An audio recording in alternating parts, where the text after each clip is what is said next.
Assalamualaikum warahmatullahi wabarakatuh. Selamat pagi semuanya.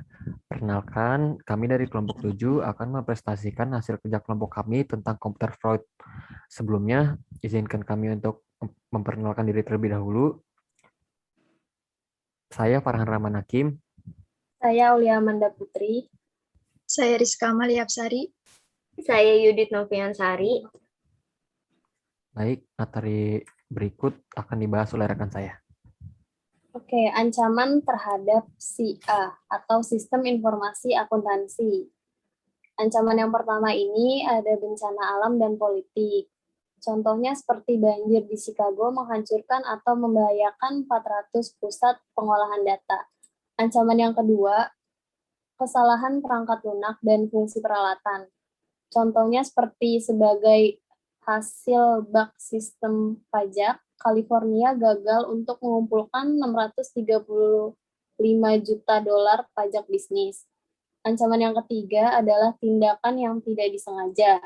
Contohnya pemrograman bank salah menghitung bunga untuk setiap bulan menggunakan 31 hari. Sebuah kesalahan ditemukan lebih dari 100.000 dolar kelebihan bunga dibayarkan. Ancaman yang keempat adalah tindakan yang disengaja seperti kejahatan komputer, penipuan, atau sabotase. Contohnya, hacker mencuri 1,5 juta kartu kredit dan debit dari Global Payments yang mengakibatkan kerugian sebesar 84 juta dolar dan 90% mengalami penurunan laba pada pengungkapan kuartal selanjutnya. Next.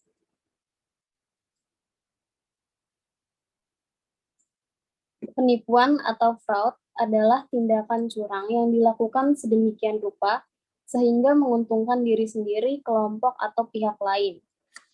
Perorangan, perusahaan, atau institusi. Fraud dalam akuntansi itu ada penyalahgunaan aset atau misappropriation of asset, pencurian aset perusahaan oleh karyawan. Kemudian yang lainnya itu ada kecurangan pelaporan keuangan atau fraudulent financial reporting, perilaku yang disengaja atau ceroboh, apakah dengan tindakan atau kelalaian yang menghasilkan laporan keuangan menyesatkan secara material. Next. Hal yang memicu terjadinya penipuan itu ada segitiga penipuan. Untuk sebagian besar pelaku penipuan, semua kebutuhan pelaku adalah kesempatan dan cara pandang kriminal yang memungkinkan mereka melakukan penipuan. Berikut merupakan 3 kondisi ketika penipuan terjadi saat disebut segitiga penipuan.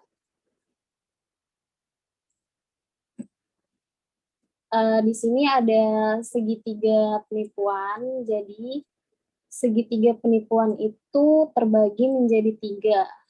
Yang pertama segitiga kesempatan, segitiga rasionalisasi, dan segitiga tekanan. Segitiga tekanan ini dibagi lagi menjadi 2, segitiga tekanan karyawan dan segitiga tekanan laporan keuangan.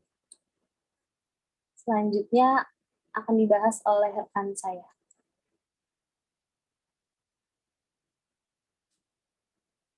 Selanjutnya, penjelasan dari segitiga penipuan tersebut. Segitiga kesempatan. Kesempatan atau opportunity yaitu kondisi atau situasi yang memungkinkan seseorang atau organisasi untuk melakukan dan menyembunyikan tindakan yang tidak jujur dan mengubahnya menjadi keuntungan pribadi. Pada segitiga kesempatan, memungkinkan orang untuk melakukan 3 hal berikut. Yang pertama, melakukan penipuan. Yang kedua, menyembunyikan penipuan. Lapping, yaitu menyembunyikan pencurian uang tunai melalui serangkaian penundaan dalam posting koleksi untuk piutang. Yang ketiga, mengonversikan pencurian atau misrepresentasi untuk keuntungan personal. Next. Selanjutnya, segitiga tekanan. Tekanan atau pressure yaitu dorongan atau motivasi seseorang untuk melakukan penipuan.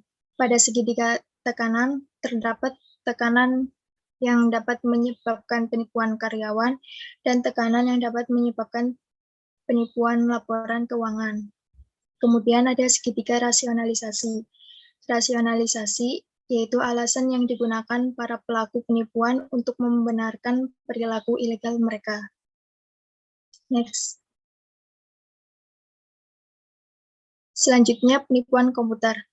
Penipuan komputer atau computer fraud yaitu setiap penipuan yang mensyaratkan teknologi komputer untuk melakukan penipuan. Contohnya, pencurian, penggunaan, akses, modifikasi, penyalinan, atau penghancuran yang tidak sah pada perangkat lunak, perangkat keras, atau data. Kemudian, pencurian aset yang ditutupi dengan mengganti catatan komputer. Yang terakhir, memperoleh atau properti tak berwujud secara ilegal dengan menggunakan komputer. Selanjutnya akan dibahas oleh rekan saya. Selanjutnya adalah klasifikasi penipuan komputer. Ada penipuan data, ada penipuan prosesor, atau juga bisa disebut penipuan prosedur, lalu ada output penipuan, dan ada input penipuan, dan menghasilkan penipuan instruktur komputer. Next. Penipuan data secara ilegal dengan menggunakan menyalin atau mencari atau membahayakan data perusahaan merupakan penipuan data. Contohnya, manajer kantor Biro Hukum Wall Street menjual informasi ke teman dan kerabat mengenai merger dan akuisisi prospektif yang ditemukan dalam file Word. Lalu ada contoh lain kayak seorang insinyur perangkat lunak mencoba untuk mencuri rencana mikroprosesor Intel yang baru. Adapun contoh lainnya seperti Department of Veteran Affairs Amerika Serikat dituntut karena laptop karyawan yang berisi catatan 26,5 juta data veteran dicuri dan diekspos data identitasnya. Jadi penipuan data ini dia menipu menggunakan data, jadi bisa nyalin, bisa cari ataupun mempergunakannya untuk hal-hal yang lain. Lalu ada penipuan prosedur. Penipuan prosedur merupakan penggunaan sistem yang tidak sah, termasuk pencurian waktu dan layanan komputer. Nah, penipuan prosedur ini dibagi menjadi dua, yaitu penipuan program dan penipuan operasi. Penipuan program itu seperti melakukan teknik membuat program ilegal yang dapat mengakses file data untuk mengubah, menghapus, atau memasukkan nilai ke dalam catatan akuntansi. Nah, di sini kenapa dikatakan dia menyerang program atau akses data? Karena cara kerja penipuan program ini dengan menghancurkan atau merusak logika program atau algoritma menggunakan virus komputer atau hal lainnya. Lalu ada penipuan operasi.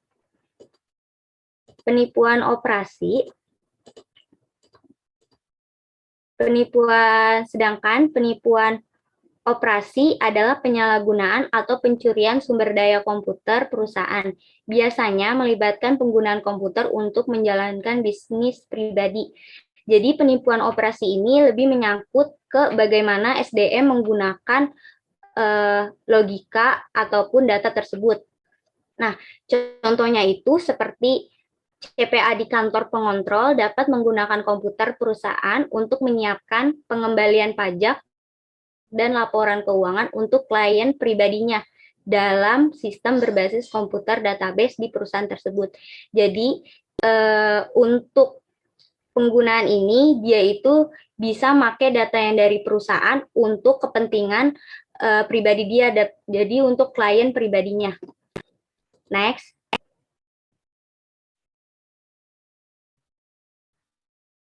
Lalu ada input penipuan. Jenis penipuan tertentu dapat terjadi dalam pengumpulan data atau pengolahan data, manajemen basis data, dan pembuatan informasi. Untuk input penipuan ini nggak diperlukan kayak pengetahuan yang banyak seperti hacker, kayak programmer gitu, enggak. Karena di input penipuan ini mereka itu biasanya memalsukan dalam input penipuan. Kayak contohnya itu dalam melakukan penipuan penggajian, dengan menambahkan jam kerja oleh seorang karyawan pada jam kerja lapangan di layar komputer penggajian, bahkan jika karyawan tidak bekerja pada jam tersebut. Jadi dia lebih ke pemalsuan data saat menginput data tersebut. Lalu ada output penipuan. Tampilan atau cetakan output dapat dicuri, disalin, atau disalahgunakan. Jadi kan biasanya data ini kan diinput untuk ke sistem. Nah, biasanya juga kan pasti mengeluarkan output kayak kertas. Nah, biasanya kan data-data itu disimpan di database untuk data fisiknya.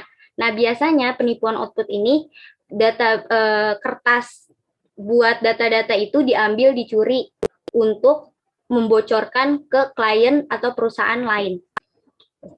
Oleh sebab itu nih biasanya output penipuan ini kalau kertas data perusahaan yang sudah digunakan tuh biasanya langsung dihancurkan oleh perusahaan tersebut agar tidak adanya penyalahgunaan. Next.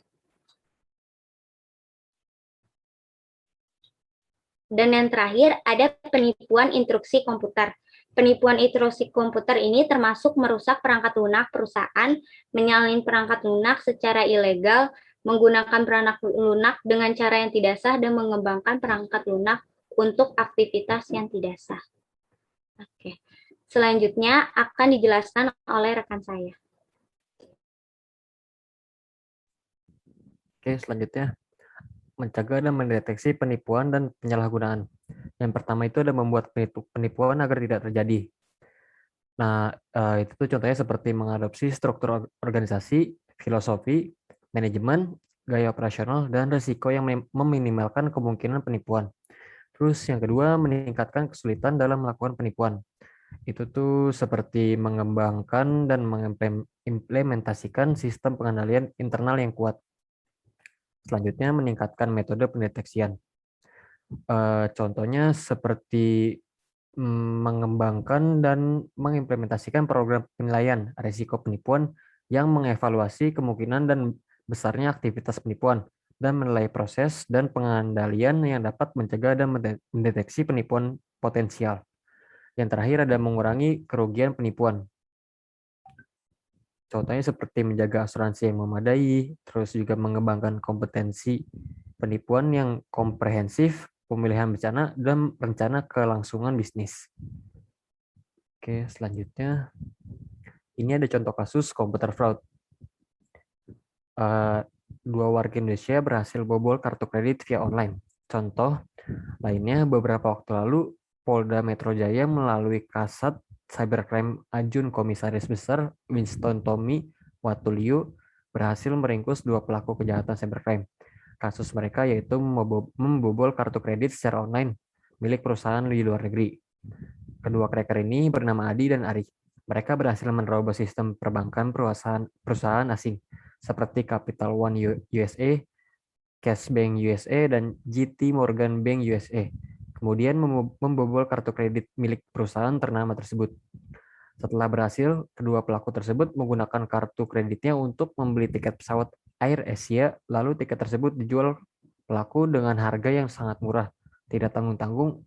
Untuk menarik pembeli, mereka sengaja memasang iklan seperti di situs wedding.com dan Kaskus. Dan hebatnya lagi, dari pengakuan kedua cracker tersebut, mereka mempelajari teknik mobile credit card ini secara otodidak. Dan ini selanjutnya ada cara mencegah dan mengatasi kasus tersebut. Yang pertama itu lakukan pengecekan mutasi rekening secara rutin. Yang kedua, jika ditemukan kejanggalan, lakukan pelaporan ke bank kredit. Yang ketiga, membekukan kredit sesegera mungkin.